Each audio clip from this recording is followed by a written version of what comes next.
How often do we see brainstem recovery after an injury? I'm Dr. Rachel Peterson. I'm a neurosurgeon. That means I specialize in both brain and spinal injuries. The brainstem is actually a very critical structure. It connects the brain to the spinal cord, so it's involved in processing signals from the body to the brain and vice versa. Some functions of the brainstem include relaying sensory and motor information back and forth, but it also plays a role in other vital functions such as heart rate, blood pressure, and breathing. The brainstem also plays a significant role in wakefulness. That's why often with injuries to the brainstem, we're worried about things like a coma or a vegetative state.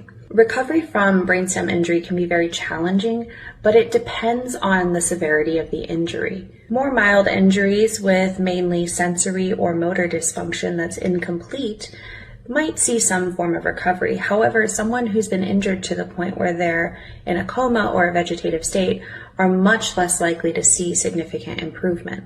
For someone who's in a coma, the likelihood of recovery actually goes down the longer they're in that condition. Severe brainstem damage may actually require extensive support to make sure the person keeps breathing and their heart keeps beating, as well as supporting other bodily functions. Partial injuries may lead to someone still being alert, but having difficulty with breathing, with swallowing, or with motor function.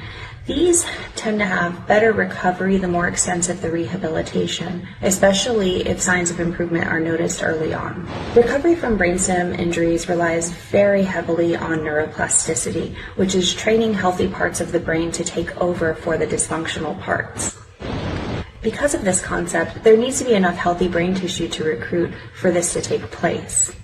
Some neuroplasticity can occur spontaneously, but in general it's boosted significantly by undergoing rehabilitation, both for physical therapy, speech and swallow therapy, and cognitive functioning. Now, while brainstem injuries may have a high mortality rate at the time of injury, about half of survivors can be rehabilitated to the point of being independent at home about a year down the line. And then about 13% of people will go on to have a full recovery if they survive the initial event. This is an area of active research, and as much as we think we know about the brain, there still remains plenty to learn.